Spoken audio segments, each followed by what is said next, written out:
This is Lisa from Mobile Tech Review, and today we're going to take a look at the 5th generation iPod Touch. Right here, it's available in 6 colors, including the product red version. You can see, totally new look here. Nice anodized kind of aluminum unibody back.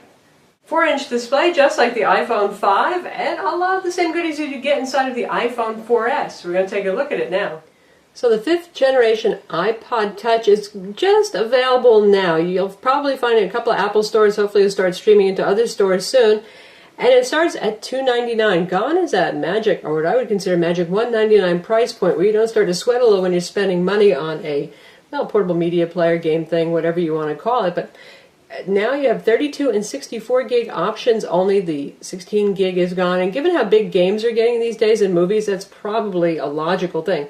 So $2.99 will get you a 32 gig model, and $3.99 will get you the 64 gig model. That's actually the same price as the iPhone 5 with subsidy, but aha, you're saving a lot of money here because you don't have to get a cell phone contract with this. Obviously, this is a Wi-Fi only device.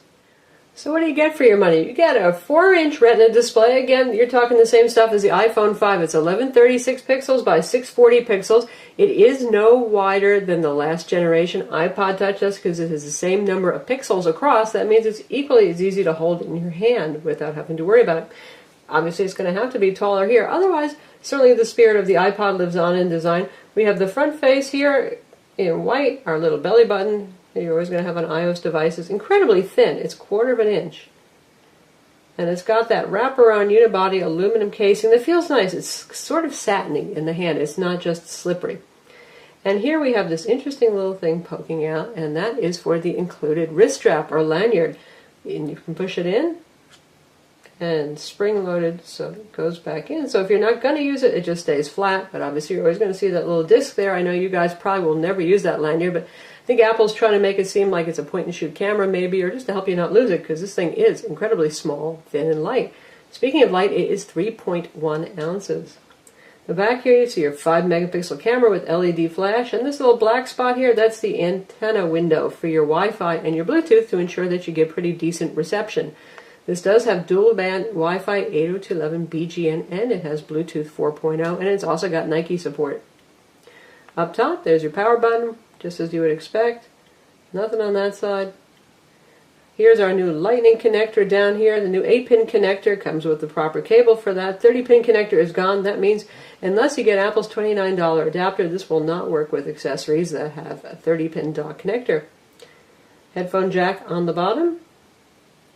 Little speaker holes there, and our volume controls. Certainly a nice looking product, and it's available in a selection of colors, so there's probably going to be something that floats your boat. You can pick blue, you can pick green. We've obviously got the pink one here. There's the product red one, white, black, yeah. And on the front here, you'll notice this little dot. We have a 1.2 megapixel FaceTime camera. You can shoot 720p video, pretty good quality, certainly a step up. And the rear camera, well, you know, a 5-megapixel autofocus camera, that's about so-so for a decent smartphone, but compared to the last generation iPod Touch with this less than a megapixel camera, you're just going to be in heaven with this camera.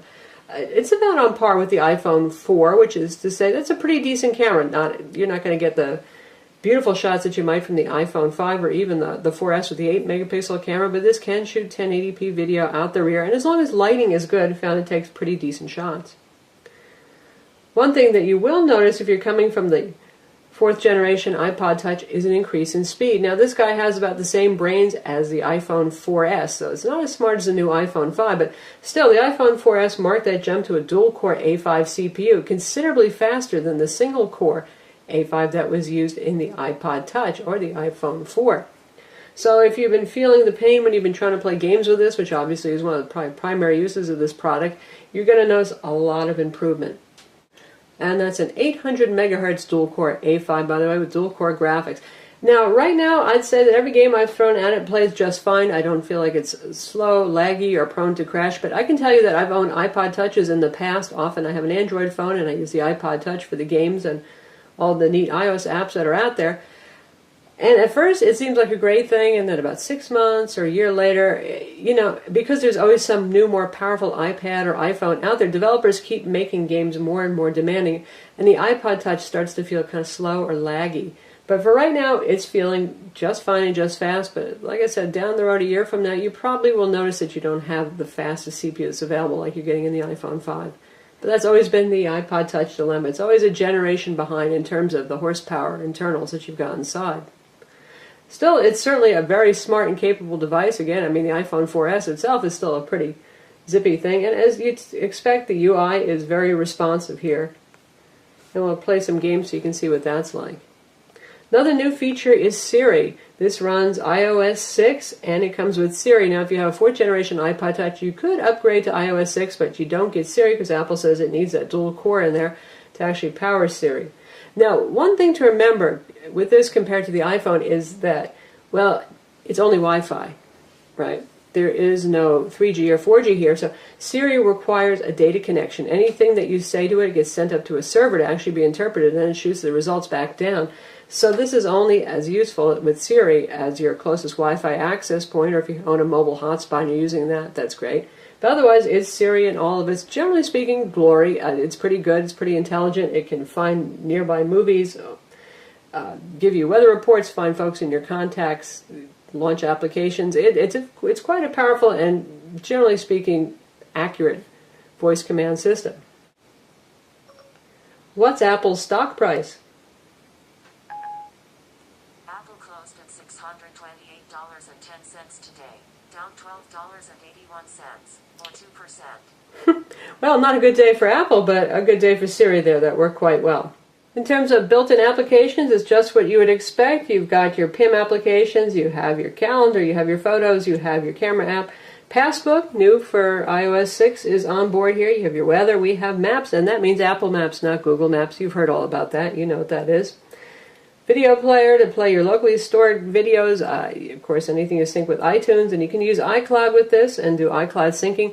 Yeah, by the way, when you set up this guy, you no longer have to plug in the cable to your PC to actually set it up and activate it. You can do it all on device if you want and avoid the whole PC connection. That's useful for those of you who might be buying this for your kids and you really don't want them mucking around with your PC so much. We've got our iTunes app, we have our newsstand, notes, reminders, clock, stock app, Game Center, of course, the App Store, iTunes we've mentioned, settings, and messages, mail, email in other words, Safari web browser, and the music player. So that's what you get built in there. And then we've downloaded a whole bunch of games here we're going to demo for you, and iBooks. We're going to take a look at iBooks because some of you may want to use this as a portable ebook reader.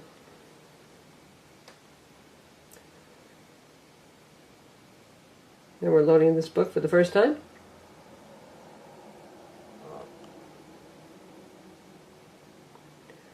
And speeds are just fine. Really lovely display. Nice contrast, good brightness as well.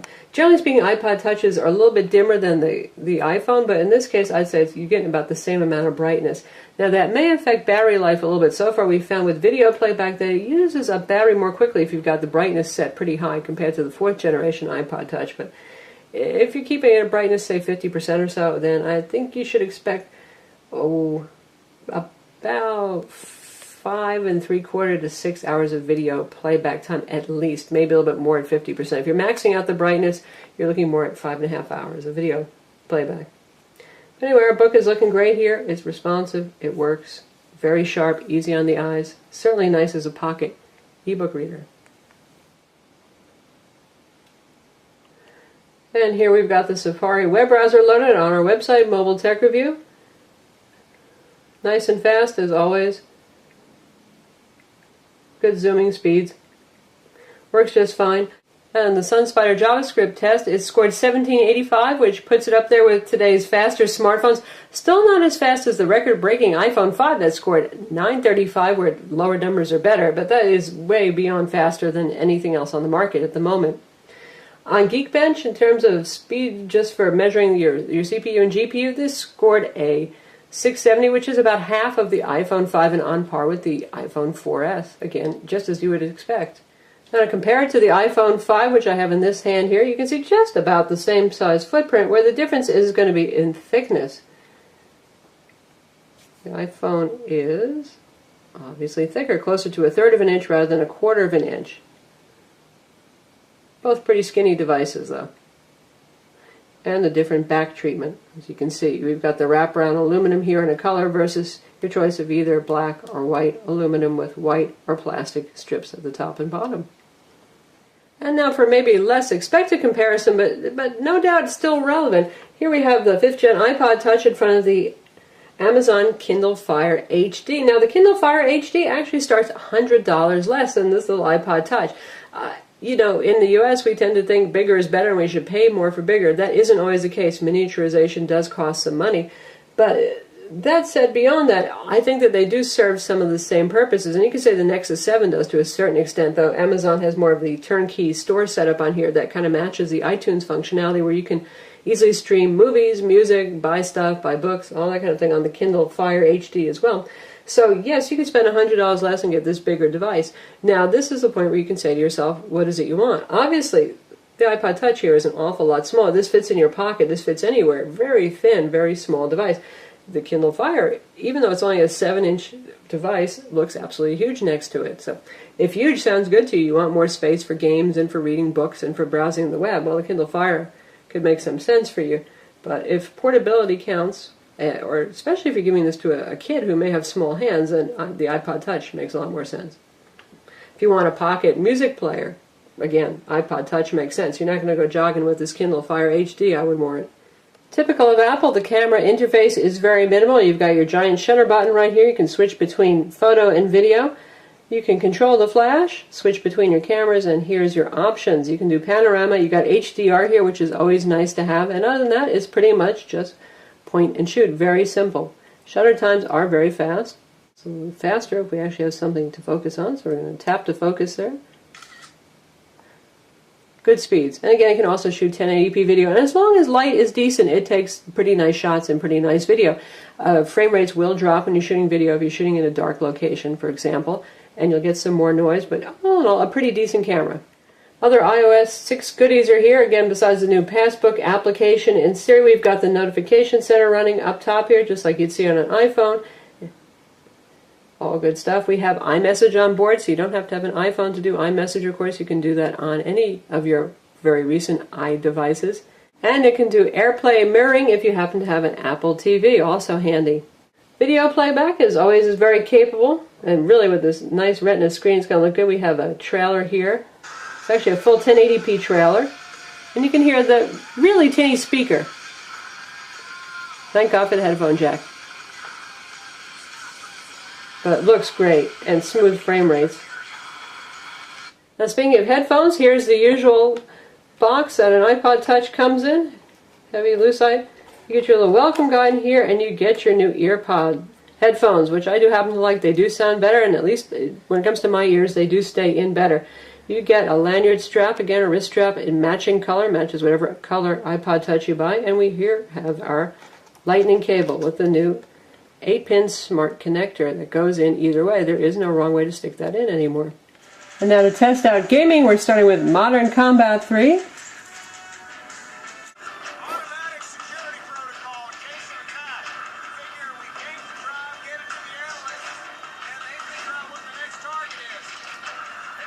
Now notice there are black bars on the side here while I get annihilated. That's because this game has not been updated for the big 4-inch display yet, running at higher resolution.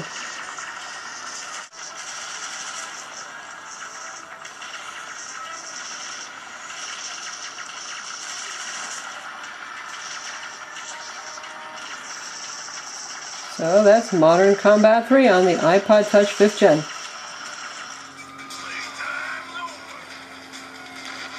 And now we're in Death Rally.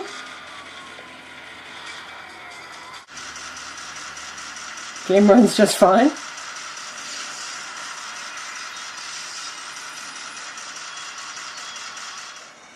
And now we're in Dead Trigger, a very demanding game. Starting out with our little tutorial session.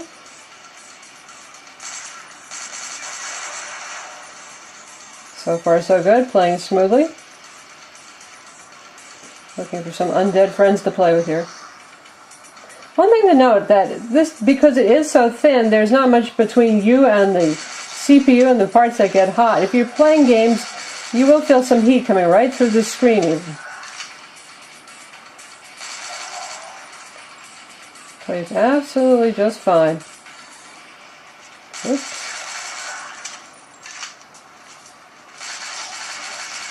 So clearly, if you want to buy one of these to play games, it's doing the job nicely. And just like the iPhone running iOS 6, we have Do Not Disturb as a feature here. You can turn it on and off right from this screen if you want to do that immediately. So you can see here you can set up a schedule. So the thing is going to wake you up in the night if you've got a million Game Center notifications, friend requests, or anything else. Always handy. So that's the 5th generation iPod Touch. Again, it's available now in your choice of 6 colors, starting at $2.99 for the 32 gig, and 64 gig will cost you $3.99. Good looking, light, slim, sturdy. Certainly I think this is going to scratch a lot less than the last mirrored back model, the 4th generation iPod Touch, that looked good for all about 5 minutes before it started picking up scratches. So I applaud the change in color and design on the back here. It's still way ahead of other portable media players / game devices that are on the market. The Samsung Galaxy Player would be the nearest competitor, and that you can actually get with bigger size screen. But honestly, the thing is, this is still more turnkey. There's still a lot more, particularly games, and I think that's going to be of interest for this kind of device available. The easy use of iTunes Store for music, for videos, all that kind of thing. So this is still more elegant and more fluid. Now, if you love Android, obviously the Galaxy Player is going to be more suitable to you. But I'm Lisa for Mobile Tech Review. Don't forget to visit our website for the full review of the 5th generation iPod Touch and subscribe to our YouTube channel.